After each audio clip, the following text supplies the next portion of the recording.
एक बात ये समझ जाओ, गुरु तुम्हारे पास बैठा किस लिए है? वो तुम्हें समाधान देने के लिए बैठा है। अगर कभी ज्ञान से तुम अपने को नहीं बना पा रहे हो तो गुरु से बात करके अपने को खाली करो। घर में सबके फर्स्ट एड बॉक्स होता है, दवाइयाँ होती हैं, लेकिन जब उनसे काम नहीं चल पाता तो हम डॉक्टर के पास जाते हैं और उसको भी बताते हैं हमने ये टैबलेट खाई थी पर ज़्यादा आराम आया नहीं, पीछे वो दवा देता है। इसी तरह से कभी कभी हमें अपना ज्ञान खुद को पूरा नहीं पड़ता है। ये भी एक बात है, हमें अपना ज्ञान समय पर कई बार काम नहीं आता, क्योंकि कई बार विचार गलत होता है। जैसे अभी बात चली, अब अगला व्यक्ति अपनी इन्फीरियरिटी मान के प्रैक्टिस कर रहा है, जबकि है वो भी उसके अंदर अभिमान सुपीरियरिटी का। तो डॉक्टर का काम होता है एक्सरे निकालना, सीटी स्कैन निकालना, चेकअप करके वो बताता है बीमारी क्या है। तुम सोचते हैं बीमारी को दबा लेना बीमारी का इलाज है। हम कहते हैं बीमारी का निकलना बीमारी का इलाज है। ख्याल दबाते जाओगे, बातें दबाते जाओगे, एक समय टूटोगे। दबाओ मत, चाहे डांट भी पड़े समाधान लो। हमको ये बात गुरुजी की बहुत अच्छी लगती है। बोलते थे तुम आके बात करो, हम चाहे गाली भी दें, ऊपर से थप्पड़ भी मार दें, पर एक बार तुम्हारे अंदर से बात तो निकाल देंगे, क्योंकि बाद में हमको ही चिंतन चलेगा कि इसके अंदर से ये बात खत्म करनी है। तो अच्छी बात होती है अपनी बात को आगे रखना। अच्छे बन के मत दिखाओ कि तुम सबकी सह जाते हो, तुम चुप कर जाते हो, तुम सेवा में लगे रहते हो। अच्छे बन के मत दिखाओ। अगर अंदर से अच्छे होना है तो अच्छेपन का दिखावा नहीं करना। जहाँ जहाँ तुम्हें कोई भी बात आ रही है अंदर में, दादा ने क्यों बोला, मुझे ये मत बताओ किसी ने क्या कहा, मुझे ये बताओ तुम्हें क्या लगा, क्योंकि मुझे इसका इलाज करना है। तुम्हें क्या लगा और क्यों लगा, इलाज इस चीज़ का होना चाहिए ना। और ज़रूरी भी नहीं है कि हर चीज़ जो सामने आ रही है वो गलत हो। कई बार हमारे एस्पेक्ट्स भी नेगेटिव हो सकते हैं। ज़रूरी नहीं कि जो बात सामने आई, किसी ने कुछ कहा तो हम सोचें शायद वो बात नेगेटिव है, मेरा एटीट्यूड भी तो नेगेटिव हो सकता है। तो जब गुरु से बात करते हैं, एक अंदर अपने सच्चाई रखनी है। किसी की बात को प्रकट करने के लिए बात नहीं करनी है, किसी की निंदा चुगली करने के लिए बात नहीं करनी है, पर अपना समाधान लेने के लिए बात करनी है। जब बात करोगे तो उस बात का निवारण होगा, क्योंकि इतना अनुभव किया है कि गुरु की बात पर चाहे गाली भी पड़ जाती है ना, दिमाग तो अंदर से खुल ही जाता है, विचार तो खुल ही जाता है। कहीं ना कहीं जो सूक्ष्म मन में अभिमान होता है, बात होती है, वो भी निकल जाती है, लापरवाही खत्म हो जाती है। बहुत सी बातें होती हैं जो गुरु के साथ से निकल जाएंगी। कभी उनको बताने मात्र से, अब हम लोगों को दूरी बहुत थी तो अक्सर ऐसा होता था, कोई बात मन में आई तो फ़ोन के जरिए भी नहीं थे, गुरुजी के घर में भी फ़ोन नहीं था, लैंडलाइन ही नहीं था, हम लोगों के पास भी नहीं थी सुविधा फ़ोन की। किसी सत्संगी प्रेमी के घर में फ़ोन हुआ करता था, हफ्ते में 2 दिन वहाँ सत्संग होता था, सत्संग के बाद भगवान फ़ोन सुनते थे उस घर में। अब कभी लग गया फ़ोन, कभी नहीं भी लगा, कभी लाइन नहीं मिली, कभी किसी और प्रेमी का लग गया, और सत्संग का टाइम भी फिक्स नहीं था। ये भी एक प्रॉब्लम थी कि कभी 7 बजे भी फ़ोन लग जाता था, और कभी तो 9 बजे भी अभी सत्संग खत्म नहीं हुआ, या भगवान अभी वहीं बैठे हैं, अंदर आए नहीं फ़ोन सुनने। 9 बजे एसटीडीज भी बंद हो जाती थी। तो माध्यम एक बचता था हम लोगों के पास, चिट्ठी का। लेकिन एक अनुभव था कि जैसे ही लेटर लिखा, लेटर लिखते ही बात खत्म हो जाती थी अंदर से। खाली जाके लेटर बॉक्स में डाली बात, भाई चिट्ठी पोस्ट तो करनी है। जैसे ही चिट्ठी पोस्ट करके आए, बात खत्म हो गई। अंदर से ही लगता था निकल गई बात जैसे। कभी सामने गए, बात की, उन्होंने जवाब भी नहीं दिया, पर लगता था बात खत्म हो गई। कई बार उन्होंने समझा दिया तो बात खत्म हो गई। और कोई कोई बात ऐसी भी हुई जिस पर बड़ा उल्टा जवाब मिला, गुस्सा कर दिया उन्होंने किसी बात पे, लेकिन दिखता था अंदर, दिमाग खुल जाता था, क्योंकि उनकी बात का इफेक्ट तो होगा। ब्रह्मज्ञानी का वचन हो और उसमें प्रभाव ना हो, ऐसा तो हो नहीं सकता। प्रभाव तो था ही बात में, दिमाग खुल जाता था एकदम से। तो हमेशा टाइम टू टाइम अपनी बात करनी चाहिए, और इस डिफरेंस को समझना चाहिए। हम बात को ज्ञान से जीत पा रहे हैं या दबा रहे हैं।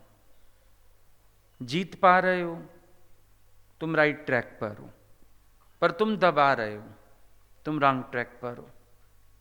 फॉर द टाइम बीइंग अपने एक्शंस को कंट्रोल कर लिया जाए, अच्छी बात है। पलट के जवाब ना दिया जाए, अच्छी बात है। रिएक्शंस ना दिए जाएं, ये कंट्रोल अच्छा है। लेकिन मन में इतना पॉजिटिव एटीट्यूड हो कि बात को हम अंदर से खत्म करके आनंद में आ जाएं। मज़ा तब है जैसे आपको फॉरेन रिएक्शंस को कंट्रोल करना पड़ता है, आप ऐसे मन को भी दबा डालते हो। एक समय तो ठीक है, दांत से दांत भींच के 10 नाखूनों का जोर लगा के राम जी इच्छा को वश करो, लेकिन ये साधन है कुछ समय का, सिद्धि तो नहीं है। सिद्धि तो ये है चाहना उठनी नहीं चाहिए। सिद्धि तो ये है अपनी आत्मस्थिति इतनी दृढ़ होनी चाहिए कि इन बातों का प्रभाव ना पड़े। प्रैक्टिस तो उस चीज़ के लिए है। जब चीज़ें तुम्हारे अंदर नेगेटिव इफेक्ट दे रही हैं तो ज़रूर गुरु से बात कर लेनी चाहिए ना। डॉक्टर की दवाई कभी कभी रिएक्शन करती है, तो हम डॉक्टर के पास जाके बताते हैं कि आपने दवा तो दी है, लेकिन मुझे तो रिएक्शन कर रही है, ये मुझे तो सूट नहीं कर रही है प्रॉपरली। तो डॉक्टर देखता है, दवाई बदलता है, क्या करता है, या हमारे खान पान में पूछता है, कोई ऐसी चीज़ तो नहीं खा ली, खटा तो नहीं खा लिया, उससे रिएक्शन हो गया। कुछ भी करेगा ना, सोचेगा, इलाज करेगा, ट्रीटमेंट देगा। जब चीज़ें तुम्हारे अंदर नेगेटिव वे से जा रही हैं, एक होता है चीज़ें पॉजिटिवली अंदर जाएं। जैसे आज गुरु का गुस्सा भी मोहन थाल से मीठा बोला, तो कभी हमारे संगी साथी होते हैं, किसी ने कुछ कहा, या तो इतना पॉजिटिवली ले सको कि इस रूप में भी गुरु है, अच्छा कोई बात नहीं, बड़ा है, किसी ने सिखाने के लिए कह दिया, या तो इतना पॉजिटिवली ले सको। जब नहीं ले पा रहे हो और मन से नेगेटिव हो रहे हो, तो उसका एक समय असर तो यही निकलेगा ना कि तुम कच्चे होकर टूट जाएंगे। एक समय तो असर यही आएगा उसका, क्या फायदा निकलेगा उसका। जो थोड़ी दिन तुम साधना दिखा रहे हो या अच्छे बन के दिखा रहे हो, लॉन्ग लास्ट इफेक्ट उसका ये है कि तुम एक दिन यहाँ से ही उठ जाओगे, टूट जाओगे, वो तो बेकार हो गई बात।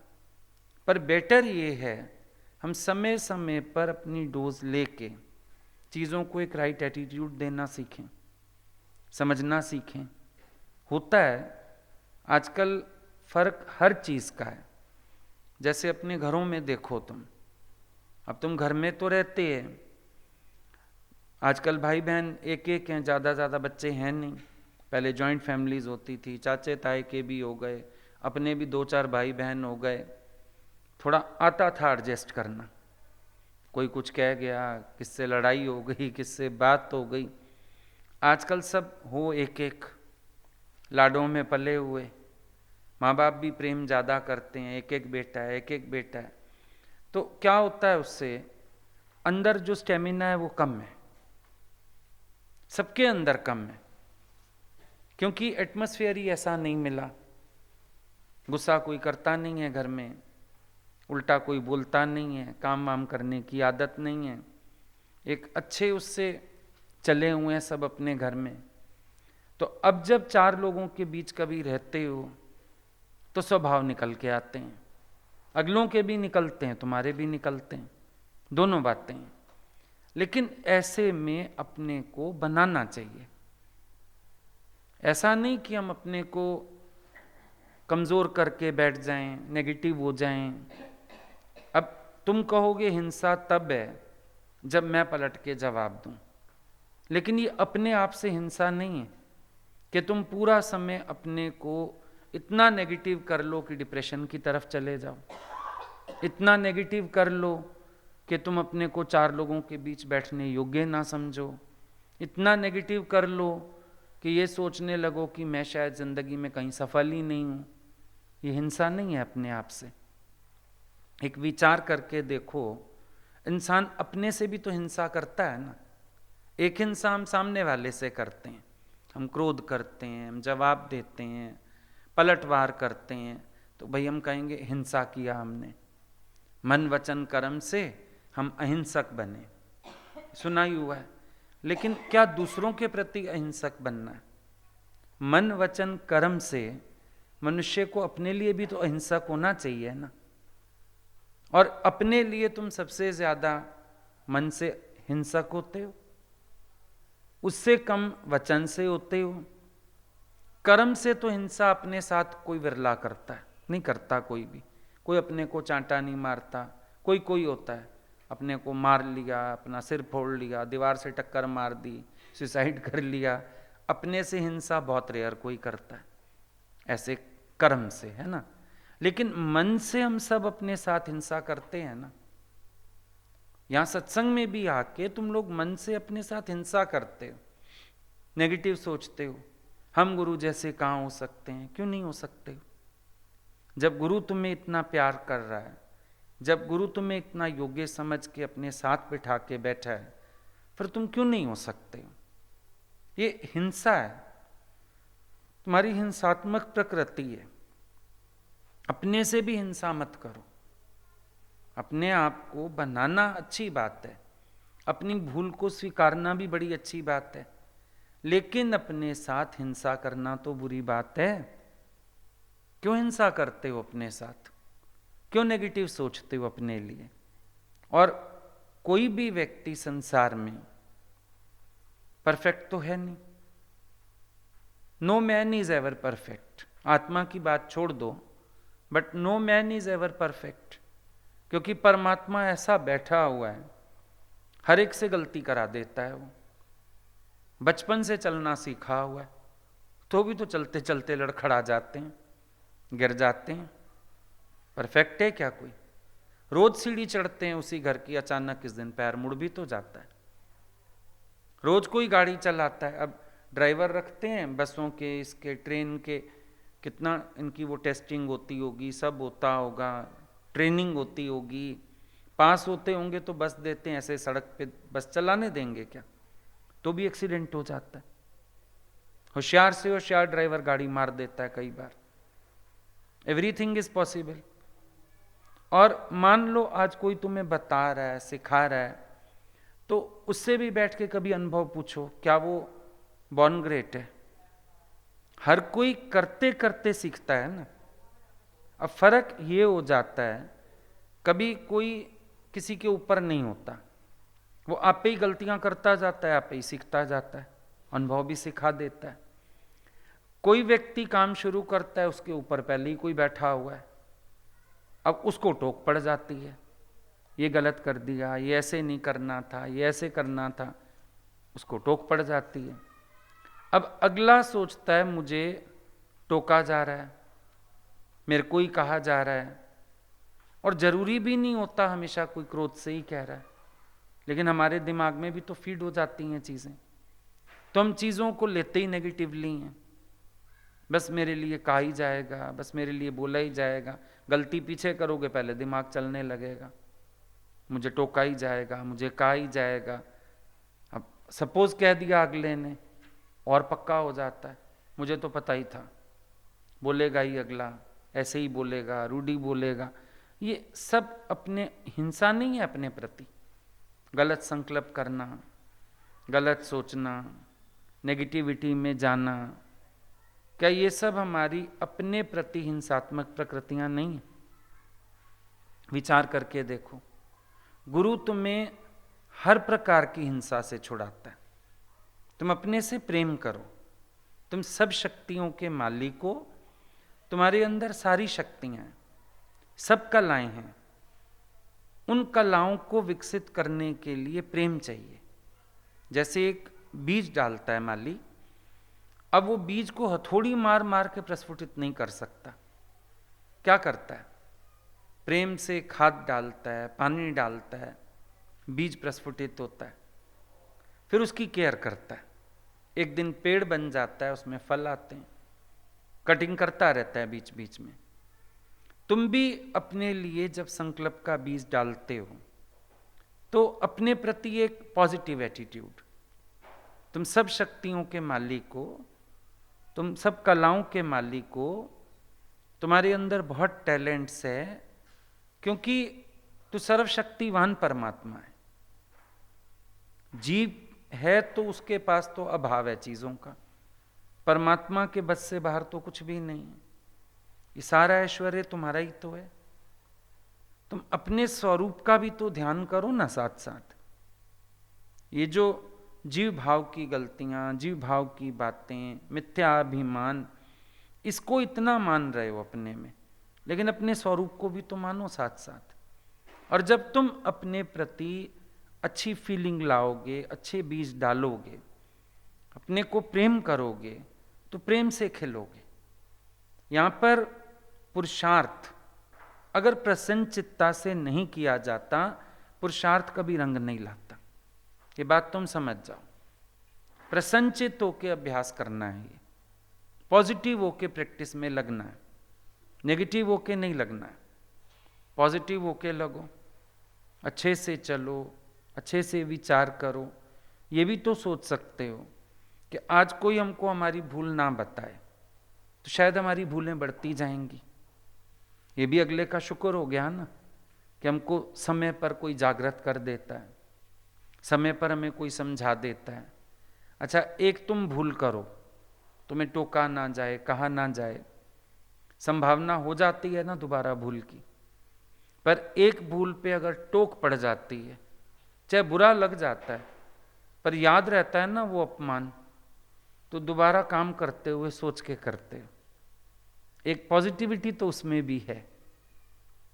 ख्याल करके देखो, भले तुमने उसको अपमान ही माना, तुमने उसको बुरा ही मान लिया, लेकिन सावधानी तो आ जाती, फिर मेरे को ऐसा ना सुनना पड़े, मैं अब ध्यान से काम करूं। तो एक पॉजिटिविटी तो उसमें भी आई। कहां नहीं है भगवान? घट घट में हर ज्यों बसे, संतन कहो पुकार। संत तुम्हें पुकार पुकार के बता रहे हैं, हर घट में हरि का वास है। हरि आता है, अनेक रूपों में आता है। तुम फिर हरि को ना देख के संसार क्यों देखने लगते हो? तुम फिर हरि को ना देख के इधर उधर मन क्यों रखने लगते हो? हरि में मन रखो ना। हर में हरि पहचान ले, श्वासों की कीमत जान ले। हर में हरि को पहचानो, प्रेम करना सीखो, दोस्ती करनी सीखो। इंसान की बड़ी बीमारी यही है, उसको किसकी बात बुरी लग जाए, किसी का एटीट्यूड बुरा लग जाए, उससे दूरी बनानी शुरू कर देता है। उसमें ज्यादा लगती हैं बातें। अगर प्रेम घटाओ नहीं तो बातें घट जाएंगी, और अगर प्रेम घटा डालो बातें बढ़ जाएंगी। अनुभव करो जाके जीवन में इस चीज को कि किसी से नजदीकी बढ़ाओ, प्रेम बढ़ाओ, तो बातें माइनस हो जाती हैं, है ना।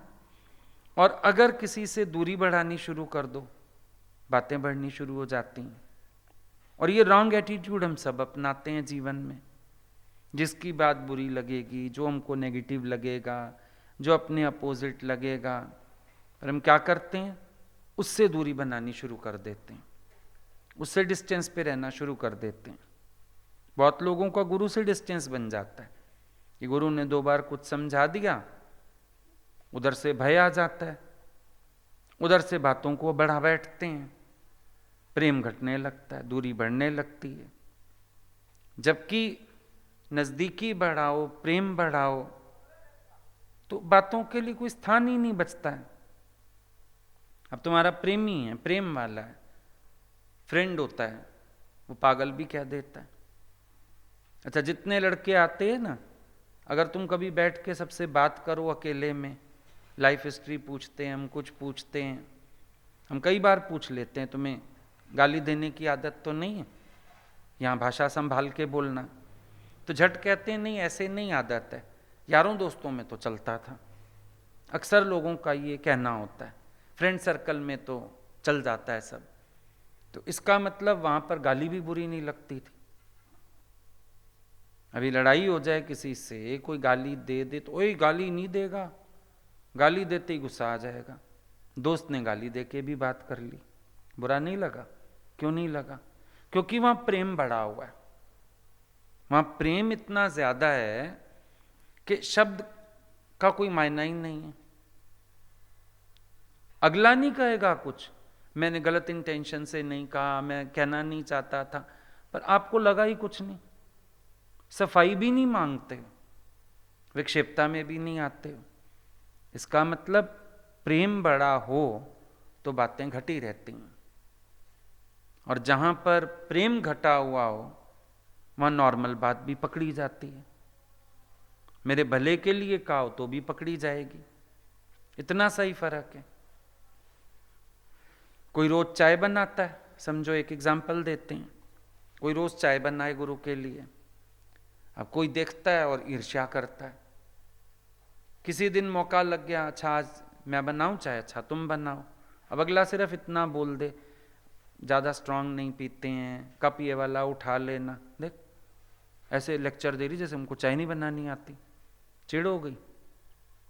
और वहीं अगर प्रेम होवे और अगला बोलेगा भी नहीं, मेरे को प्लीज़ बता दे कैसी बनाऊं, पसंद आ जाएगी ना, कब कौन सा उठा लूं, साथ क्या खिला दूं, हो गया फर्क। मन के भाव का फर्क होता है। शायद अगले के टोकने से पहले तुम ही सीख लो, उससे पूछ लो, मैं ये गलती तो कर बैठा हूं, आप मुझे बताएंगे कैसे करना चाहिए था, अगर प्रेम रखोगे। पर जब बातें रखते हो ना दिमाग में, तो क्या होता है, कहने से पहले ही मन उल्टा सोच लेता है।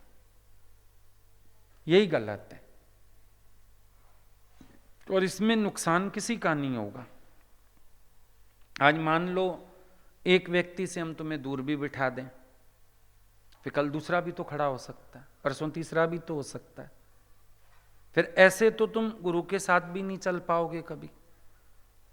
कैसे चलोगे भाई? उनके साथ तो भांत भांत की लकड़ियां, भगवान सबको बोलते थे। कई लोग कहते थे हम घर छोड़ के आ जाएं गुरु जी, आपके पास रह जाएं, हमारे घर में बड़ी दिक्कत है। वो कहते थे मेरे यहाँ उससे ज्यादा दिक्कत है, आ जाओ। तुम्हारे घर में तो फिर भी एक आध व्यक्ति और तुम्हें स्वभाव पता, हमारे यहाँ तो भांति भांति की लकड़ियां हैं, रोज ही अलग स्वभाव के लोग खड़े हैं यहाँ पर, तो क्या कर लोगे, कैसे चलोगे? हर एक को अपने को बनाना पड़ता है। यही नेचर तो अज्ञान में था ना, अभी हम फिर वही पाल रहे हैं। अब अंतर ये हो गया, वहां पर हम पलट लेते थे, जवाब दे लेते थे, शोर कर लेते थे। अब क्रोध तो 2 ही रूपों में निकलता है, देखो, रजोगुण से उत्पन्न हुआ ये काम ही क्रोध है, गीता में ऐसा बोला गया। और आज अनुभव भी है सबका कि ये रजोगुणी वृत्ति से जो ये काम बुद्धि पैदा होती है, यही क्रोध है ना फिर जाके आगे, कामी क्रोध बनता है। ठीक है, अब इस क्रोध को देखो, ये दो रूपों में प्रकट होता है। एक तो ये प्रकट यूं होता है कि दूसरों पे निकलता है, एक ये यूं प्रकट होता है कि अपने से निकलता है और वो वीकनेस बनता है, डिप्रेशन बनता है। जो लोग डिप्रेशन में आते हैं उन्होंने क्या किया है? क्रोध दबाया। आया तो क्रोध, निकाल नहीं पाए। आई तो बातें अंदर, निकाल नहीं पाए। डिप्रेस कर लिया अपने को। लेकिन है तो ये भी काम, है तो ये काम क्रोध का ही रूप ना। तुम चाहते थे मेरी इज्जत हो, बेइज्जती हो गई। तुम चाहते थे कोई मेरे से तमीज से बोले, अगले ने बदतमीजी से बोल दिया। तुम चाहते थे कोई अच्छे शब्दों का प्रयोग करके बोले, अगले ने अपनी भाषा बोल दी। अब क्या हुआ? क्रोध पैदा हुआ। क्रोध में कई चीजें पैदा हुई, क्योंकि जब अपमान लगता है, खाली अपमान नहीं लगता, अगले के कर्म नजर आते हैं। हाथ से काम करे, काम तो हमसे कराया, ऊपर से हमें क्रोध कर दिया, ऐसा कर दिया, वैसा कर दिया, बड़ा कुछ चला, क्रोध आया। मन ही मन में कई बार सुनाया भी, सोचा सुनाए, किस दिन मौका लगे मैं भी सुना दूं सारा कुछ। मन ही मन सुना भी दिया, कल्पना भी कर ली, लेकिन सुना पाए नहीं। अब वो क्या हुआ? अब उसने अंदर की तरफ वार किया। ये शरीर की केमिस्ट्री भी यही है। जो चीज तुम्हारे शरीर में एक्सेस होके बाहर नहीं जाती, वो अंदर बीमारी बनती है। बीमारियां कहाँ की पैदाइश हैं? कहते हैं हर रोग पेट से शुरू होता है। तो पेट में क्या मुसीबत है ऐसी? बस यही मुसीबत है, जो चीज टाइम से बाहर चली जानी चाहिए वो नहीं गई, उसने अंदर कहीं ना कहीं जगह ढूंढ ली। चाहे और कुछ नहीं हो, वो वायु ही हो, इससे ज्यादा भी कुछ ना हो। डॉक्टर कईयों को कहते हैं ना, गैस रुक गई है, हड्डियों में बैठ गई, सिर में चढ़ गई। जो चीज समय से बाहर जानी चाहिए थी नहीं गई, उसने अंदर जगह बना ली, रोग बन गया। वो उसको रोग कह दिया कि अब ये रोग हो गया। यही हमारे साथ होता है। जो चीज अंदर डाइजेस्ट हो जानी चाहिए वो डाइजेस्ट नहीं हुई, कईयों ने निकाल ली। अब औरतों को देखो हार्ट अटैक कम आता है, क्योंकि रो के पिट के चिल्ला के अपनी निकाल लेती हैं, मशहूर हैं। जेंट्स को ज़्यादा आते हैं, क्योंकि वो पुरुष हैं, इसलिए रोना नहीं है, लोगों को दिखाना है, डिसेंसी दिखानी है, बीवी के आगे नहीं बोलना, नहीं तो वासना पूरी नहीं होगी। दबा लिया, रोग बन गया, बीमारी बन जाती है। अंदर भी यही है, निकाल पाते हो तो ठीक, वरना वो रोग का रूप लेने लगता है। कभी कभी मन के रोग तन पे भी असर दिखा जाते हैं। गीता भगवान ने इतना सहन किया जीवन में, जब उनको कैंसर का प्रॉब्लम हुआ तो डॉक्टर ने कहा ये हो सकता है कि इन्होंने गुरु से भी इतना सहा, घर में भी इतना सहा, तो इनको ये बीमारी आ गई। कभी कभी मन का रोग तन पे भी असर दिखाता है। इसीलिए तन मन से स्वस्थ रहना है अगर, तो मन को हमेशा स्वस्थ रखो। स्वस्थ तन के अंदर स्वस्थ मन वास करता है। स्वस्थ मन वाले का ही तो तन स्वस्थ होता है। अभी हम किसी दिन अच्छे मूड से वॉक करने जाते हैं, तो 1 घंटा चलो, 1.25 घंटा चलो, थकान ही नहीं लगती, मुस्कुराते जाते हैं, बातें करते। किसी दिन मूड ऑफ से चले जाओ वॉक करने, आधा घंटा भी भारी लगेगा, परेशानी लगेगी, उलझन होएगी। तो दोनों बातें अरस परस हो गई। ये तो वो बोलते हैं ना डॉक्टर्स या आयुर्वेद वाले या नेचुरोपैथी वाले, भाई स्वस्थ तन में स्वस्थ मन का वास होगा। जब तन अच्छा होगा, मन भी खुश होगा तुम्हारा। लेकिन अरस परस भी तो है, जिसका मन अच्छा नहीं है। अब किसी के हस्बैंड का डेथ हो गया, मन अच्छा नहीं है, वो कहती शरीर में जान ही नहीं है, मेरे से उठा ही नहीं जाता, मेरे से काम ही नहीं होता। तो दोनों को स्वस्थ रखना जरूरी है ना। तो मन को भी स्वस्थ रखो, अपने मन को भी प्योर रखो, स्वस्थ रखो, प्रसन्नचित रहो, आनंदित रहो। तुम गुरु के पास किस लिए आए? आनंदित होने आए हो, खुश होने आए। और यहां आके भी अगर तुम फिर अपने स्वभाव नहीं बदल पाए अगर, तो बात गलत नहीं है। तुम अपने से हिंसा क्यों कर रहे हो? अपने को बार बार ये कह के मैं ही शायद लायक नहीं हूं, मेरे को ही शायद कुछ नहीं आता, मेरे से ही गलती हो जाती है। तो क्या हो गया? गलती तो सबसे होती है। मनुष्य गलती का पुतला है, वो अक्सर हो ही जाती है, सबसे होती है। दादा भगवान से कोई बात करता था, वो कहते थे हाँ ऐसी गलती तो मेरे से भी होती थी, कोई बात नहीं। गुरु से हम लोग बात करते थे, भगवान कई बार बताते थे हाँ हम भी तो चले गीता भगवान के साथ। हमारे मन में भी आ जाती थी बातें, हमारे अंदर भी आ जाता था ख्याल, हमारे अंदर भी होता था ऐसे, कई बार बोलते थे वो। अब हुआ या नहीं हुआ, लेकिन हम लोगों को नेगेटिव नहीं होने दिया उन्होंने कभी। नेगेटिव क्यों होना है? पॉजिटिव होके चलो, गुण देखो सबके, अवगुण ही क्यों देखने? भागना भी कोई सॉल्यूशन नहीं होता, जागना सॉल्यूशन होता है। कि आज हम बोलें चलो 4 लोगों के बीच बैठ के अपने को बनाना पड़ेगा, भागो बाबा 4 दिन साथ कर लो बस ठीक है। ऐसे एटीट्यूड का व्यक्ति भी जीवन में कभी सफल तो होने वाला नहीं है, वीक ही रहेगा, क्योंकि उसको सहने की आदत नहीं, अपने को बनाने की आदत नहीं, अपने को खिलाने की आदत नहीं। गुलाब का फूल है, उसको कांटों में भी खिलने की आदत है। ना उसका सौंदर्य कम होता है, ना खिलावट कम होती है, ना खुशबू कम होती है, ना पवित्रता कम होती है, भले चारों तरफ कांटे। और वो तो ये मानता है कांटे किया करते हैं फूलों की हिफाजत। तभी देखो गाय वाय खाने नहीं जाती उसको, कैसे खाए? कांटे आ जाएंगे मुंह में। माली तोड़ता है, सावधानी से तोड़ता है, सतर्क होके तोड़ता है। तो यही तो गुरु जीवन की आर्ट सिखाता है। अब एक तुम गुलाब तोड़ने जाओ, तुम्हें कांटा चुभ जाएगा, लेकिन एक जो फूल वाला होता है, फ्लारिस्ट होते हैं आजकल, वो कांटे हटा के गुलाब देता है डंडिया में निकाल के।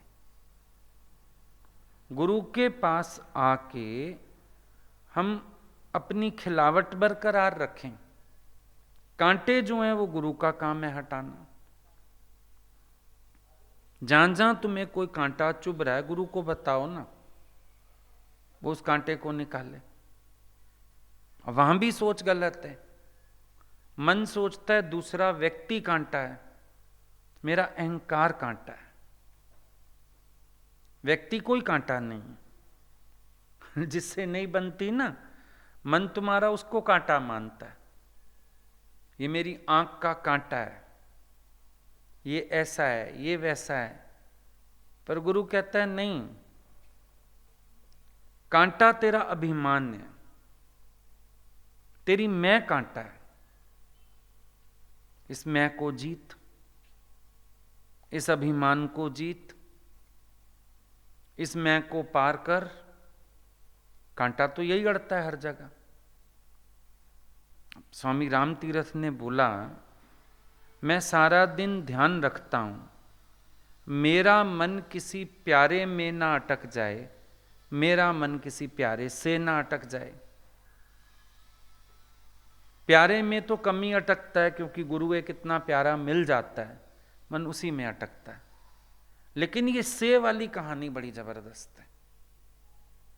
मैं वाली कहानी सॉल्व है, क्योंकि गुरु में मन रहता है ना, उनसे अच्छा कोई लगता नहीं है। इसीलिए ये तो जरा कम ही संभावना होती है किसी प्यारे में मन अटके, और थोड़ा बहुत अटकने भी लगता है, गुरु चोटी खींच लेता है। तेरा उद्देश्य कोई और नहीं है, गुरु तेरा उद्देश्य है, वापस हो लेते हो। लेकिन ये जो से वाली कहानी है ना, ये बहुत होती है और अक्सर सबके साथ ही हो जाती है। एक दिन में मन कहीं से अटक लेता है, कई बार रिएक्शन करता है, कई बार नहीं करता है, पर अपने अंदर तो पता चलता है। हर 1 घंटे बाद अपना रिकॉर्ड देखो, इस 1 घंटे में मेरा मन किसी प्यारे से तो नहीं उलझा, किसी प्यारे से तो नहीं अटका, अटक लेता है। बड़ी छोटी छोटी बातों से भी अटक लेता है, प्यारे से अटक गया, छोटी सी बात में भी कुछ नजर आ जाता है। ये आंख ऐसी है, कोई ना कोई बात देख लेती है, कोई ना कोई बात देख लेती है। मन ऐसा है, कोई ना कोई बात सोच लेता है। कानों को कुछ ना कुछ सुनाई दे जाता है, प्यारे से अटक लेते हैं। देखना ध्यान से तुम, सुबह उठने से लेके रात सोने तक तेरा मन कई प्यारों से कई बार अटकता है, कई बार। तो कांटा कहां हुआ? कांटा अपने मन में हुआ। लगेगा कांटा सामने, पर ऐसा तो नहीं ना कि सारे ही कांटे स्वरूप हों। इसका मतलब सब स्मूथ हैं। अब एक कैक्टस पड़ा हुआ है, आते जाते को अटका देता है। किसी की साड़ी का पल्ला पकड़ लेगा, किसी का दुपट्टा पकड़ लेगा, किसी का कुर्ता पकड़ लेगा। प्रॉब्लम उसको है ना, सबसे अटका जा रहा है, बाकी सारे तो स्मूथ निकलते जा रहे हैं। तो इसका मतलब मेरा अहंकार कांटा है, मेरी मैं कांटा है, ये सबसे ही अड़ जाती है। कई बार तो हम अच्छी बात को भी अच्छा नहीं देख पाते। नेगेटिविटी इतनी है दिमाग में, जब किसी के लिए नेगेटिव इंप्रेशंस हों, उसकी अच्छी बात भी बुरी लगेगी। पॉजिटिव इंप्रेशंस हों तो बुरी बात भी अच्छी लगेगी। ये चक्कर है। अपने दिमाग को देखना। एक्चुअली ज्ञान ना अपने माइंड को ट्रेंड करने का है। जैसे बोला ना, adjust your will with the will of God, train your mind. अपने माइंड को ट्रेन करना है। ज्ञान माना अपने को ट्रेनिंग देनी है। घरों में लोग एक कुत्ता पालते हैं, अब उसको भी जब ट्रेनर बुला के ट्रेनिंग दे देते हैं ना, वो सारा कुछ सीख जाता है। या घर वाले मेहनत कर लेते हैं, वो सीख जाता है उठना बैठना। उसको ये भी पता होता है मेरा पानी कहाँ पड़ा है, मैंने वही पीना है, मेरे को वॉशरूम बाहर जाना है, सब सीख जाता है। एक जानवर भी ट्रेंड हो गया। हम अपने माइंड को ट्रेन नहीं कर सकते क्या? ट्रेन करें अपने माइंड को। और माइंड को जैसा ट्रेंड किया जाता है ना, ये वैसा हो जाता है। एक वक्त निखरने के लिए तुम्हें किसी के अंडर तो रहना ही पड़ेगा ना, तभी तो निखरोगे।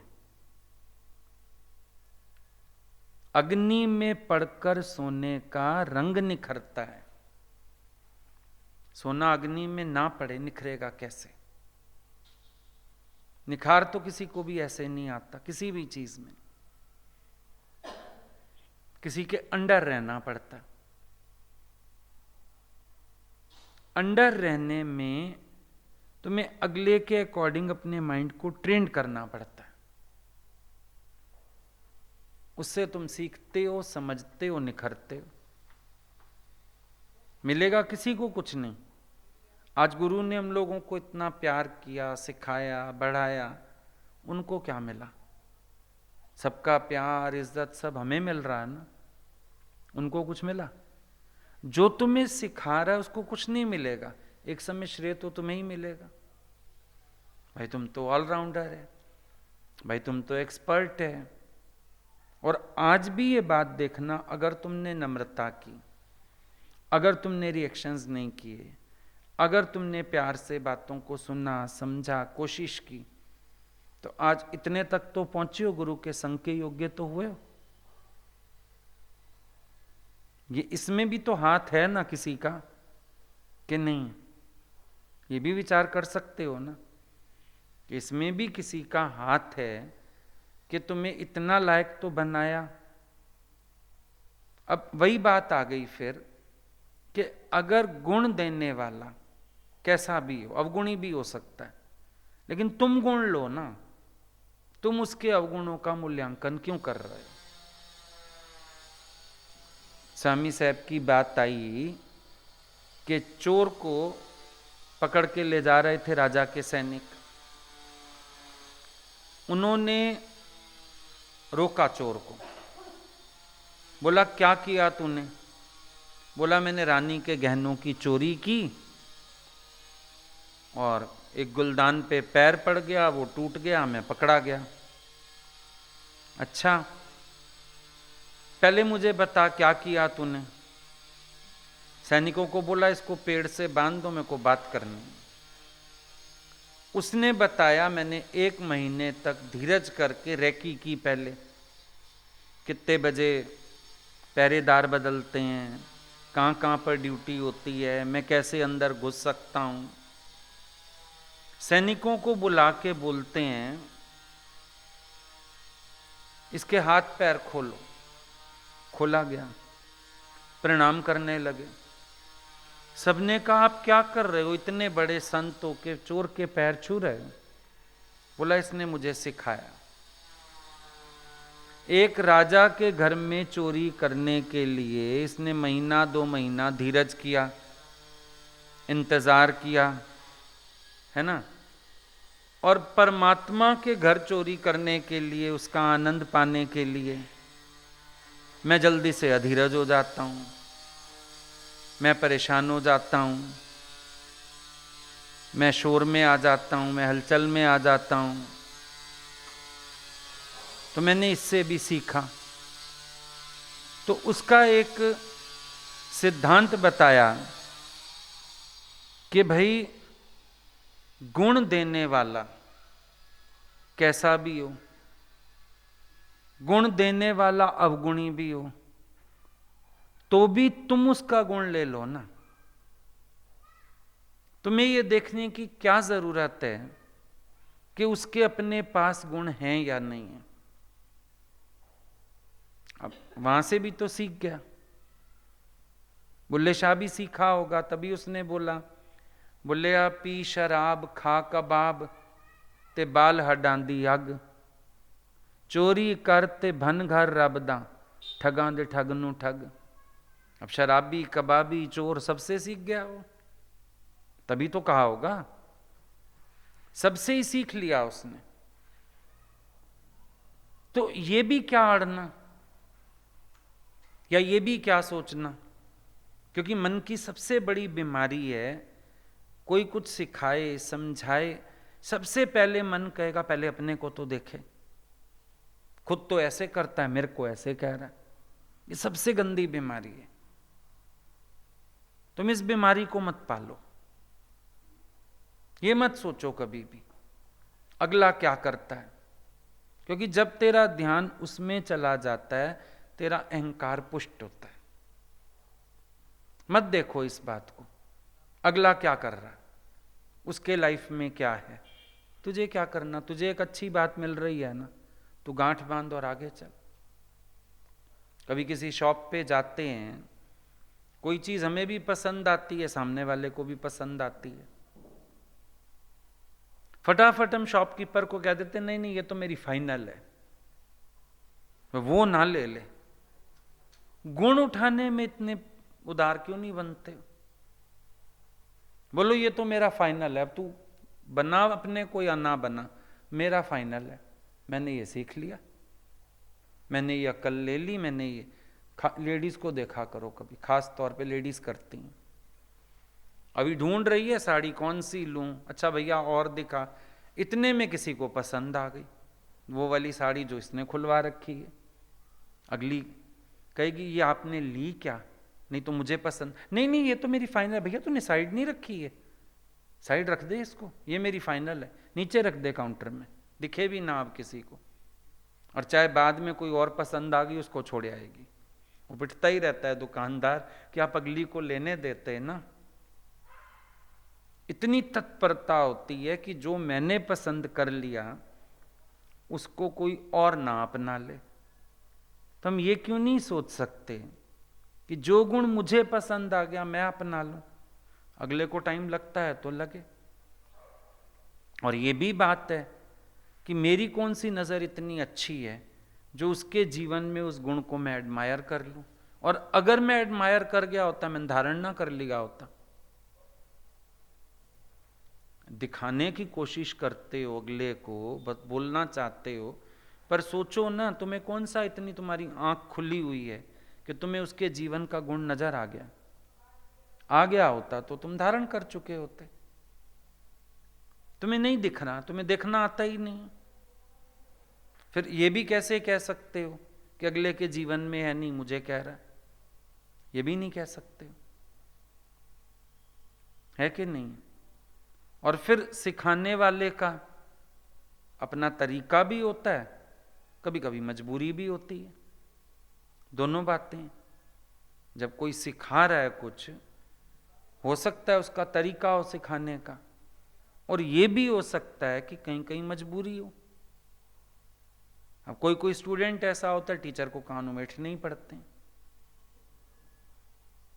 और कान क्यों उमेटती है? बच्चों की पीटीएम में देखो, रिपोर्ट कार्ड में देखो, टीचर कहती है इसमें टैलेंट है, ये पुरुषार्थ नहीं करता। ज्यादातर स्टूडेंट्स के बारे में टीचर्स यही बताती हैं, टैलेंटेड बहुत है लेकिन ना इसका ध्यान इधर उधर रहता है, बातें बहुत करता है, कंसंट्रेशन नहीं है।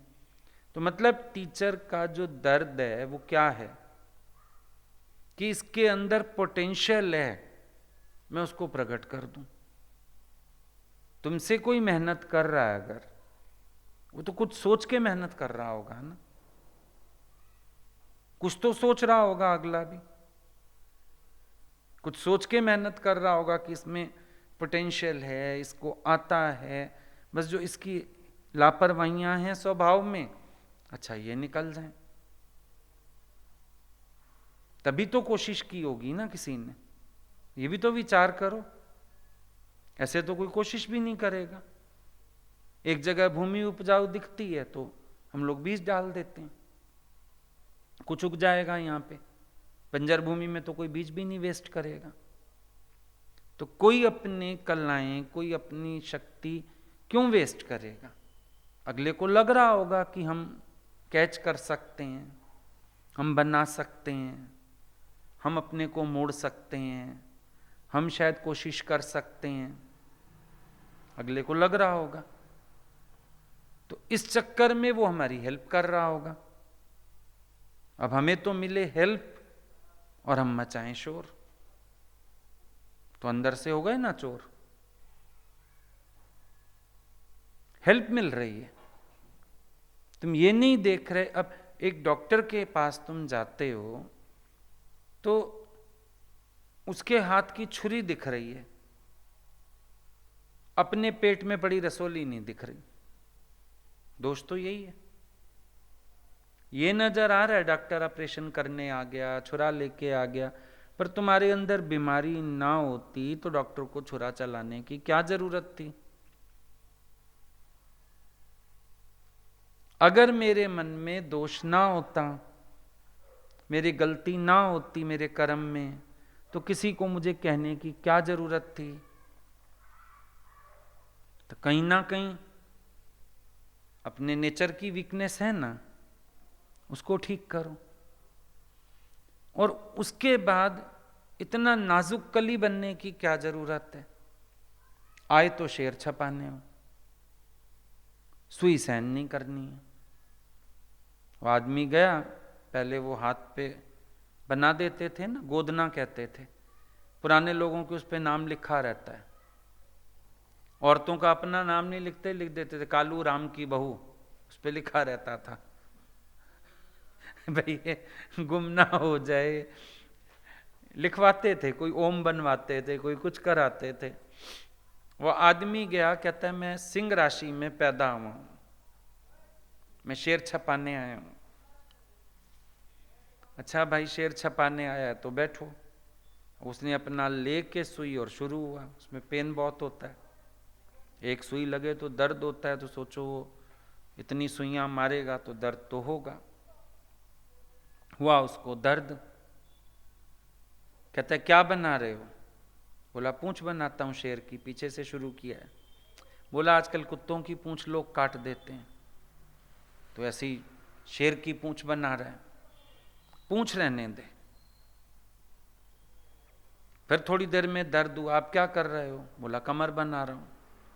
बोला कमर, पतली कमर का फैशन है आजकल, उसको भी छोड़ दे।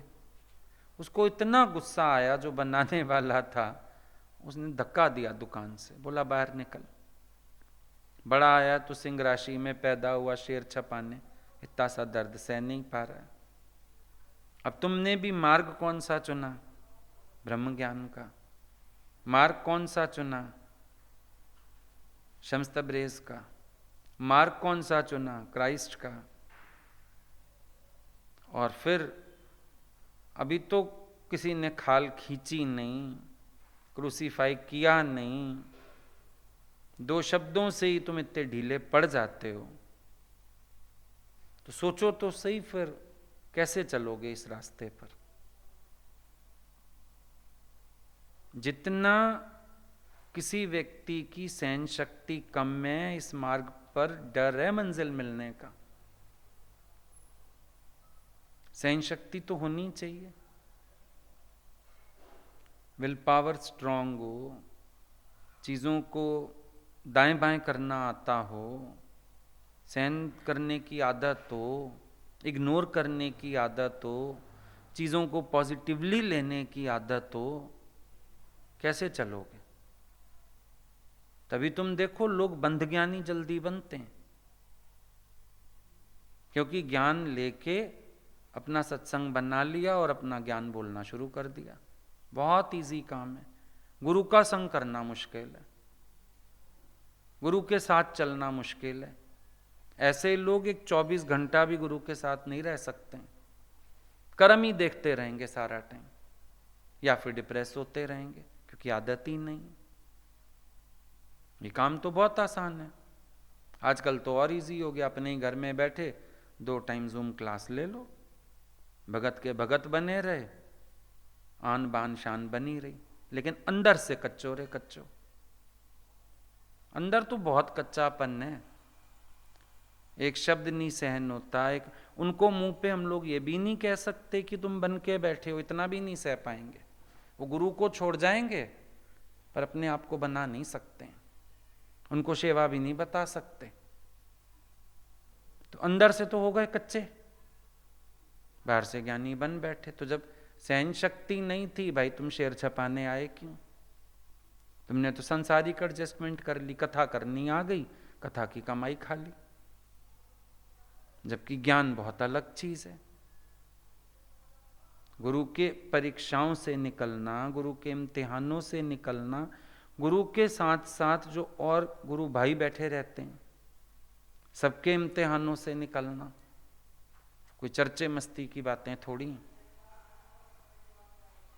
बहुत तरह से बहुत कुछ सामने आता है, मान अपमान सामने आते हैं, झूठ सच सामने आते हैं, बहुत कुछ आता है सामने।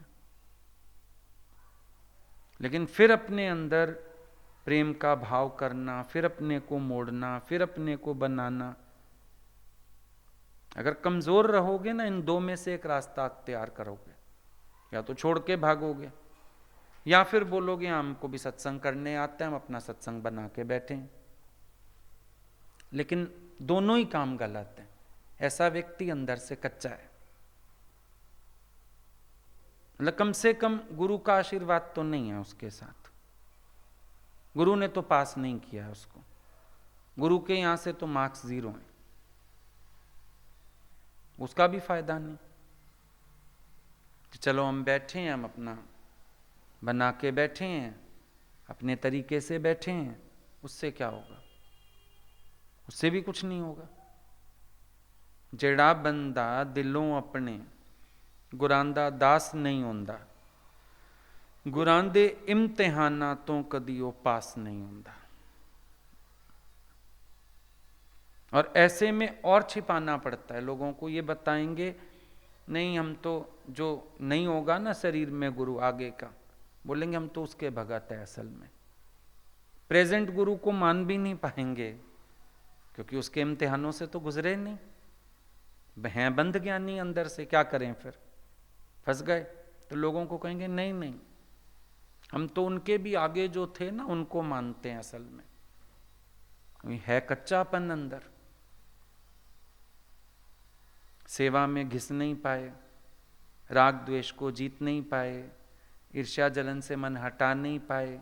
फिर कहेंगे नहीं बस हमने तो ज्ञान में मन रखा, हम बस अपने में ही चले गए, हम अपने में। ये सब नाटकबाजियां होती हैं, ज्ञान नहीं होता, ये सब ड्रामाबाजी होती है क्योंकि अंदर कच्चापन है।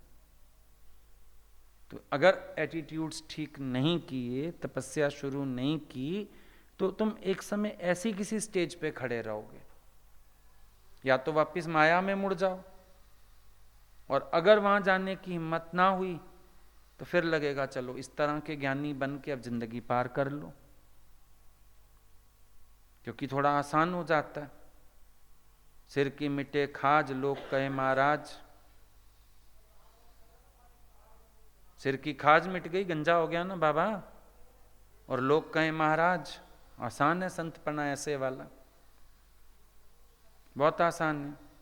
गुरुजी दिखाते होते थे हमें, कई लोगों को सुना गुरुजी से, मेहनत उन्होंने की पूरी, फिर बोलते थे हम तो गीता भगवान से सुना ना, हम तो उनके भगत हैं, उन्हीं की कैसेट चलाते हैं हमारे यहाँ। तो कहानी बदल दी।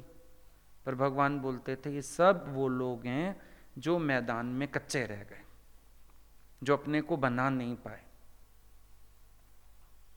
जो अपना देह अध्यास गवा नहीं पाए। क्योंकि गुरु के साथ चलना भी एक चैलेंज होता है, बहुत बड़ा चैलेंज है गुरु के साथ चलना।